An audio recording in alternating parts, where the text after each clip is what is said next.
Good morning, students. Today we are going to discuss our new chapter number 6, Substances in Daily Use. Let us see.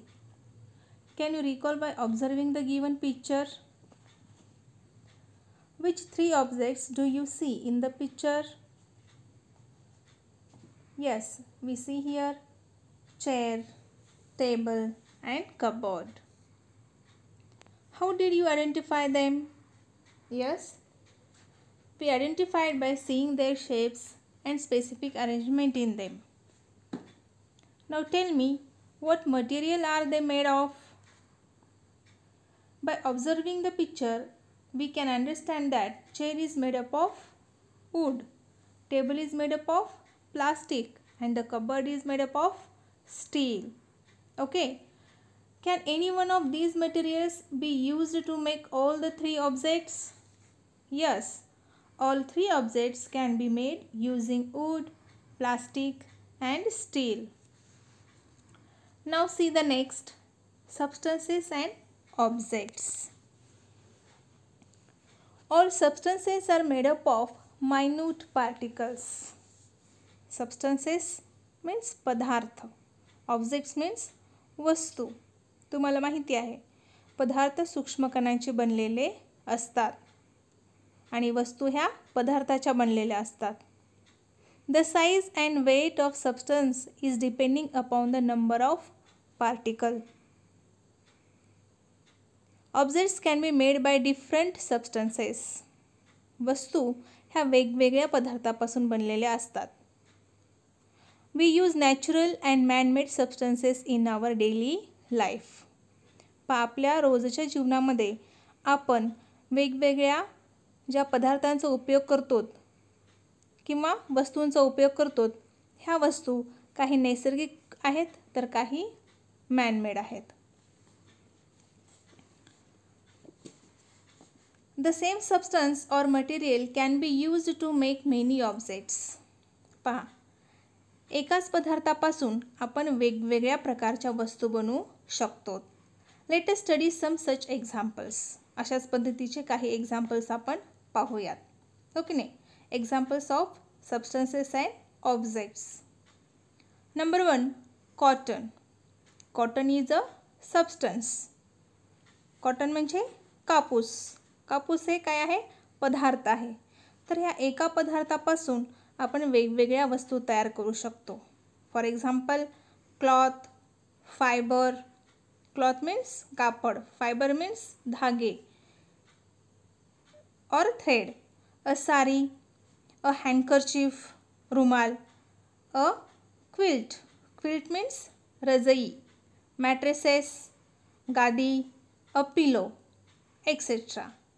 अशा पद्धतीने आपण cotton या सबस्टन्सपासून एवढ्या प्रकारचे वस्तू बनवू शकतो. क्लॉथ, फायबर, थ्रेड, सारी, handkerchief, quilt, mattresses, a pillow. These are examples of objects. Next substance is iron. Iron म्हणजे लोखंड. तुम्हाला माहिती आहे तर लोखंड या पदार्थापासून आपण खूप प्रकारच्या वस्तू बनवू शकतो. For example construction steel bars. बांधकामाची सळी. अ ग्रिडल, तवा. Parts of automobiles. मोटार गाड्यांचे विविध भाग. अँड इलेक्ट्रिक पोल, विजेचे खांब. Tables, cupboards etcetera. पहा, अशा पद्धतीने आपण आयर्न म्हणजे लोखंड हा जो पदार्थ आहे ह्या पदार्थापासून आपण वेगवेगळे वस्तू तयार करू शकतो.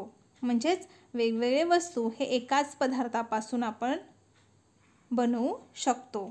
And also you have given third example of substance, that is aluminium. From the aluminium we can make kitchen utensils. स्वयंपाकघरातील भांडी. इलेक्ट्रिकल कॅबल्स मीन्स वीज वाहक तारा. तर अशा पद्धतीने आपण एकाच पदार्थापासून वेगवेगळ्या प्रकारच्या वस्तू बनवू शकतो.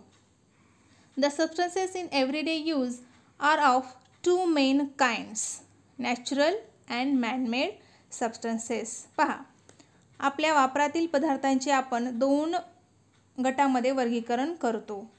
फर्स्ट नॅचरल म्हणजे नैसर्गिक, second is man-made, man-made means मानवनिर्मित. असेही काही पदार्थ आहेत जे की नैसर्गिकरित्या आपण त्याचा उपयोग जसाच तसे करतो, आणि असेही काही पदार्थ आहेत की त्याला मानवाने वेगवेगळ्या क्रिया करून निर्माण केलेला आहे. Okay, now can you tell me what is the difference between these two groups of natural substances? Leather, jute, wool, cotton and water, soil, metals. पहा, तुम्हाला या ठिकाणी काही सबस्टन्सेसची नावं दिलेली आहेत, काही पदार्थांची नावं दिलेली आहेत. लेदर, लेदर मीन्स चामडे. जूट, ताग. वूल मीन्स लोकर. कॉटन मीन्स कापूस. वॉटर म्हणजे पाणी. सॉईल मीन्स माती. अँड मेटल्स, मेटल्स मीन्स धातू. मग हे जे एवढे तुम्हाला उदाहरण दिलेले आहेत पदार्थांचे, हे आपल्याला काय दर्शवते की चामडे, ताग, लोकर, कापूस हे जे उदाहरण आहे तर हे आपल्याला कशापासून मिळतात? सजीव गोष्टींपासून मिळतात. उदाहरणामध्ये चामडे दिलेले आहे, तर चामडे हे आपल्याला कशापासून मिळतं? प्राण्यांपासून. ताग झाडापासून म्हणजेच वनस्पतीपासून. लोकर प्राण्यापासून. कापूस वनस्पतीपासून. तर काही पाणी, माती, धातू हे काय आहेत? नॅचरल आहेत, नैसर्गिक आहेत. हे निसर्गतःच आपल्याला मिळालेले आहे. अशा पद्धतीने काही नॅचरल सबस्टन्सेस आहेत, काही नैसर्गिक पदार्थ आहेत, त्याविषयीची आपण माहिती पाहू. Now see, first of all, what is meant by natural substances? Substances that are available in nature are called natural substances. निसर्गात उपलब्ध असणाऱ्या पदार्थांना नैसर्गिक पदार्थ असे म्हणतात. हो की नाही? उदाहरणामध्ये आपण पाहिलेलं आहे की माती, पाणी हे जे पदार्थ आहेत, हे पदार्थ आपल्याला निसर्गतःच अवेलेबल आहेत, त्याला आपण बनवू शकत नाही. मग यामध्ये आपण पाहिलेलं आहे की काही जैविक पदार्थ असतात. जैविक means biotic substances. What is mean by biotic substances? Substances obtained from living things are called biotic substances. And abiotic substances means material like air, soil, water are not obtained from living things. They are called abiotic substances. यामध्येच अजून आपल्याला असं दिसून येतं की काही जे पदार्थ आहेत ते आपल्याला प्राण्यापासून मिळतात, तर काही पदार्थ आपल्याला वनस्पतीपासून मिळतात.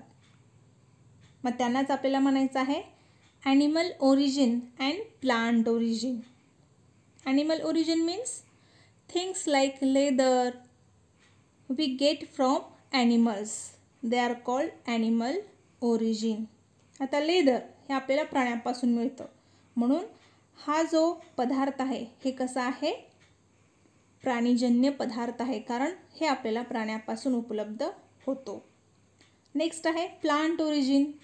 We get substances like jute, cotton from the plant. They are called plant origin. अशाच पद्धतीने आपल्याला काही पदार्थ वनस्पतीपासून मिळतात. उदाहरणामध्ये कॉटन, कापूस. हो की नाही? म्हणून आपण त्यांना वनस्पतीजन्य पदार्थ असे म्हणतो. नेक्स्ट पॉईंट आहे मॅनमेड सबस्टन्सेस. मानवनिर्मित पदार्थ.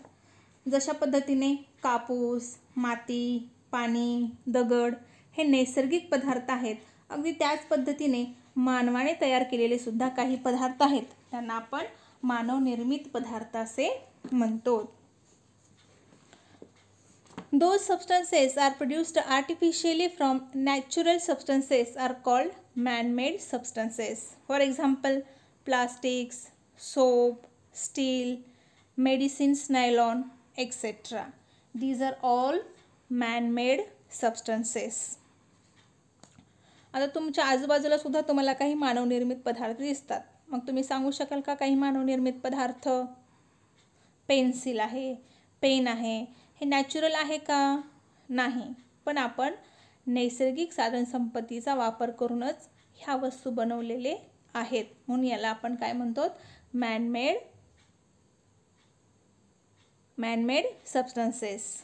ओके, याच्यामध्ये मग ब्रिक्स आहे, cement, concrete, pencil, notebook, paper, tiles, plastic, nylon. These are all man-made substances because these substances made up from man. Okay, मग अशाच पद्धतीने आपल्याला अजून काही उदाहरण तुम्हाला सांगता येतील, ते तुम्ही तुमच्या वहीमध्ये लिहू शकता. Now see on next page.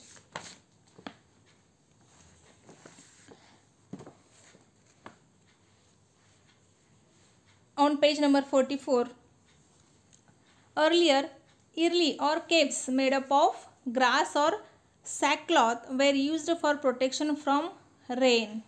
पहा, पूर्वीच्या काळी जर आपण पाहिलं, पावसापासून संरक्षण करण्यासाठी आपण गोणपाटापासून बनवलेली इरली वापरली जात.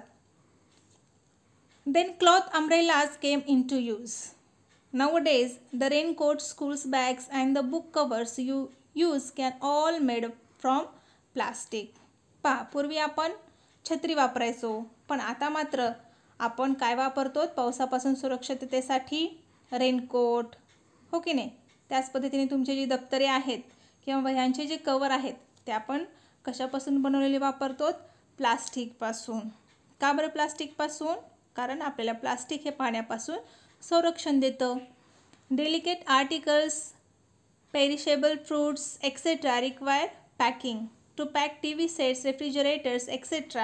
Big cartons and thermocol are being used. All these are man-made substances. These substances are waterproof or water resistant, lightweight and easy for transportation. That is why they are being used increasingly.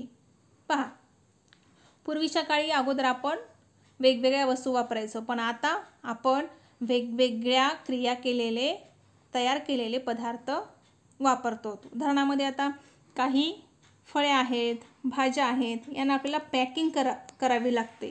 का? कारण ते हवेपासून खराब होऊ नये म्हणून. त्याच पद्धतीने TV आहे किंवा रेफ्रिजरेटर आहे, फ्रीज आहे, त्याला आपण काय करतो, वेगवेगळे पॅकिंग करतो थर्माकोलपासून किंवा प्लास्टिकपासून. तर हे जे थर्माकोल आहे किंवा प्लास्टिक आहे, हे पदार्थ जलरोधी आहेत. जलरोधी म्हणजे त्याच्यामध्ये आपल्याला पाणी झिरपलेलं दिसून येत नाही. त्याच पद्धतीने वजनाने हलके आणि वाहतुकीसाठी सोयीचे असल्यामुळे आपण त्याचा वापर जास्त प्रमाणामध्ये करत आहोत. ठीक आहे. Glass can be made from sand and calcium carbonate. However, sand and calcium carbonate can't be obtained again from glass. वाळू आणि चुनखडीपासून आपण काच तयार करतो, पण काचेपासून पुन्हा वाळू आणि चुनखडी हे पदार्थ मिळवता येत नाहीत. तर अशाही बरेचशी क्रिया आहेत की त्या क्रियेमध्ये आपल्याला मूळ पदार्थ पुन्हा मिळत नाही. फॉर एक्झाम्पल, तुम्हाला माहिती आहे की आपण हिरव्या मिरच्या किंवा हिरव्या टोमॅटो आणल्यानंतर काही दिवसानंतर त्याचं रूपांतर लाल मिरची किंवा लाल टोमॅटो याच्यामध्ये होतं, पण पुन्हा त्याचं रूपांतर आपण हिरव्या मिरच्या किंवा हिरव्या टोमॅटोमध्ये करू शकतो का? नाही. तर असे काही कायमस्वरूपी बदल असतात की ज्या बदलामध्ये काही रासायनिक अभिक्रिया घडतात, ज्यामुळे त्याचे मूळ गुणधर्म बदलून आपल्याला नवीन पदार्थ नवीन गुणधर्मानुसार मिळतो. या क्रियेला आपल्याला म्हणायचं आहे अपरिवर्तनीय बदल, means irreversible change. In irreversible change, we see properties are of that substance are permanent change. Okay. Now see on the next page, page number 45, production of substances. पदार्थाची निर्मिती. Rubber. Rubber is of two types, natural and artificial. आपल्याला रबराचे दोन प्रकार दिसतात, नैसर्गिक आणि कृत्रिम. Natural rubber is obtained from the gum or sap of trees. This sap is called latex. Rubber has a peculiar odor and it is white in color. पहा, तुम्हाला रबर माहिती आहे. आपल्याला नैसर्गिक रबर हे रबराच्या झाडाच्या चिकापासून मिळते. जो चिकट पदार्थ झाडापासून मिळतो त्याला चिक असे म्हणतात आणि ह्या चिकापासून आपल्याला रबर मिळतो. आणि या चिकेलाच काय म्हणायचं आहे? लॅटेक्स. आणि रबराला विशिष्ट गंध व पांढरा रंग असतो. तुम्ही जो इरेझर वापरतो तो सुद्धा एक प्रकारचा काय आहे? रबरच आहे. Vulcanization of rubber. In this process, rubber is heated with sulfur for 3 to 4 hours to give hardness to the rubber. Sulfur is mixed in it. The proportion of sulfur in the mixture is determined by the purpose for which the rubber will be used. In vulcanization process, rubber is heated with sulfur to give the hardness are called vulcanization of rubber. पहा, वल्कनायझेशन क्रियेमध्ये rubber गंधकाबरोबर 3 ते 4 तास तापवले जाते आणि रबराला कठीणपणा आणण्यासाठी त्यामध्ये गंधक मिसळावे लागते. ज्या कामासाठी रबर उपयोगात आणायचे आहे त्यानुसार गंधकाचे प्रमाण ठरते. For example, eraser, toys, these are some examples of vulcanization of rubber. Okay, next that is paper. Paper is formed by the intermingling of cellulose fibers in grass, wood, rags or waste paper. पहा, तुम्हाला कागदाची निर्मिती कशी होते त्याचं जे process आहे ती डायग्राममध्ये या ठिकाणी दिलेलं आहे. The process of manufacturing paper. तर नेमकं कशा पद्धतीने केली जाते? तुम्हाला माहीत आहे की पेपर हे आपल्याला कशापासून मिळतं? ट्रीपासून मिळतं. झाडापासून कागदाची निर्मिती होते. Coniferous trees for example pine are generally used for the production of paper. Pine सारखे जे वनस्पती आहेत, झाडं आहेत, या झाडापासून आपल्याला जास्त प्रमाणामध्ये पेपरची निर्मिती झालेली दिसून येते. The wood obtained from a tree is broken into pieces and is mixed with some chemicals and kept soaking for long time in order to form a pulp. पहा, या क्रियेमध्ये आपल्याला माहिती आहे की कागद बनवण्यासाठी पाईनसारख्या वृक्षांचा उपयोग होतो आणि या लाकडाच्या ओंडक्याची साल काढून त्यांचे बारीक तुकडे करतात आणि हे तुकडे विशिष्ट रसायने यांचे मिश्रण बराच काळ भिजत ठेवले जाते. After completion of the chemical process, the fibrous substances from wool pulp are removed and some days are added. हे झाडाचे जे साली आहेत ते भिजत घातल्यानंतर, काही काळ भिजत घातल्यानंतर किंवा बराच काळ भिजल्यानंतर त्याचा रूपांतर कशामध्ये होतो? लगदा. आणि रासायनिक क्रिया झाल्यावर लाकडाच्या लगद्यातील तंतुमय पदार्थ वेगळे होतात. त्यालाच आपण फायबरस सबस्टन्स असं म्हणतो. The pulp is passed through roller dried to form paper and wound on reels. मग अशा पद्धतीने काही रंगद्रव्ये मिसळली जातात आणि रोलर्समधून लाटलेला हा लगदा पुढे येऊन कोरडा झाल्यावर कागदाच्या रूपात गुंडाळला जातो. कागद आणि झाडे यांचा खूप जवळचा संबंध आहे, म्हणून झाडे वाचवण्यासाठी कागद वाचवणे गरजेचे आहे. म्हणजेच आपण कागदाचा सुद्धा काटकसरीने वापर करणं आवश्यक आहे. Okay, now next, synthetic fibres और थ्रेड्स, ज्याला आपण कृत्रिम धागे असं म्हणतो. Innumerable kinds of synthetic or artificial threads are available in the market. Nylon, dacron, terylene, terine, rayon are the names of various synthetic threads. These are all examples of synthetic threads. First, nylon. Nylon is invented in New York and London. नायलॉनची जी निर्मिती आहे ती कुठे झालेली आहे? New York व London एकाच काळात या ठिकाणी निर्मिती झालेली आपल्याला दिसून येते. These threads are shiny and strong. हे जे धागे असतात हे कसे असतात? अतिशय शायनी त्याला चकाकी आणि मजबूत असतात. ट्रान्सपरंट अँड वॉटर रेझिस्टन्स, हे कसे आहेत? पारदर्शी आणि जलरोधी आहेत. It is used for clothing, fishing nets and tops. या नायलॉनसारख्या धाग्यांचा वापर आपण कशासाठी करतो? वस्त्रनिर्मिती आणि मासेमारीची जाळी आणि दोरखंड ह्या वस्तू तयार करण्यासाठी याचा वापर जास्त प्रमाणात करण्यात येतो. Next synthetic fibre is rayon. These threads are obtained from sodium hydroxide solution by adding cotton and wood pulp. कापूस व लाकडाचा लगदा सोडियम हायड्रॉक्साईड नावाच्या रसायनामध्ये विरघळून एक द्रावण तयार केले जातो आणि या द्रावणापासून यंत्राच्या साहाय्याने हे धागे आपण मिळवतो. Rayon appear shiny in color. हा जो रेयॉन धागा आहे हा सुद्धा कसा आहे? चकाकी ज्याला आहे, खूप शायनी आहे, खूप चमकतो तो. Some advantages of synthetic fibres here given. काही या धाग्याचे आपल्याला काय दिलेले आहेत? ॲडव्हांटेजेस पहा. They can manufacture on mass scale. आपल्याला हे धागे खूप मोठ्या प्रमाणामध्ये तयार करायला मिळतं. दे आर व्हेरी चीप, आणि यांची किंमतसुद्धा कशी आहे? कमी आहे. They are strong and durable. Rayon हा जो धागा आहे हा कसा आहे? अतिशय मजबूत आहे आणि दीर्घकाळ टिकणारा आहे. They can be used for long time. Durable असल्यामुळं त्याचा वापर आपण खूप वर्षासाठी करू शकतो, म्हणजेच ते जास्त काळ टिकतात. दे आर वॉटर रेपेलंट, म्हणजे त्यामध्ये आपल्याला पाणी शोषून घेतलेलं सुद्धा दिसून येत नाही.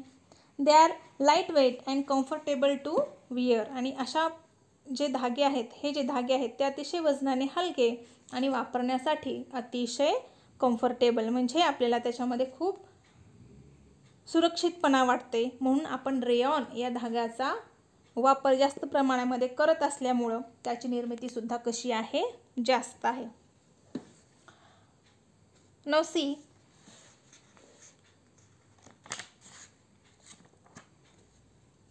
सिंथेटिक जे फायबर्स आहेत तर त्याचा वापर आपण जास्त प्रमाणामध्ये करतो, कारण याचे काही आपल्याला ॲडव्हांटेजेस दिसतात. ओके नाही, आपण काय पाहिलेलं आहे? Synthetic fibres do not absorb sweet from the skin. Okay नाही, आपल्या शरीरामध्ये जे घाम निघतो ते सुद्धा काय केलं जात नाही, यापासून ॲब्झॉर्ब केलं जात नाही. The regular uses keeps the skin moist which may cause skin diseases. तर आपल्याला ह्या धाग्याचे काही डिसॲडव्हांटेजेससुद्धा दिसतात, काही दुष्परिणामसुद्धा दिसतात. पहिलं तर आहे की हे धागे स्वीट शोषून न घेतल्यामुळे स्किनचे काही आजारसुद्धा आपल्याला होऊ शकतात. आपली स्किन सारखी मॉइस्ट ओलसर असल्यामुळे आपल्याला स्किनचे डिसीज होऊ शकतात. They are uncomfortable to wear in summer. आपल्याला उन्हाळ्यामध्ये हे धातूपासून बनवलेले कपडे घालणं कठीण होतं. They catch fire easily and can cause serious injuries by fire accident. आणि हे जे सिंथेटिक फायबर्स आहेत हे काय करू शकतात? आगीला सहजरित्या कॅच करू शकतात किंवा आग सहज पद्धतीने लागू शकते, म्हणून त्याचा वापर आपण काळजीपूर्वक करणे आवश्यक आहे. They do not get decomposed by microorganism. आणि ह्या पद्धतीचे जे धागे आहेत ते आपल्याला डिकम्पोज म्हणजेच मातीमध्ये कुजलेले दिसून येत नाही. तर अशा पद्धतीने सिंथेटिक फायबरचे काही ॲडव्हांटेजेससुद्धा आहेत आणि काही डिसॲडव्हांटेजेससुद्धा आहेत. ओके,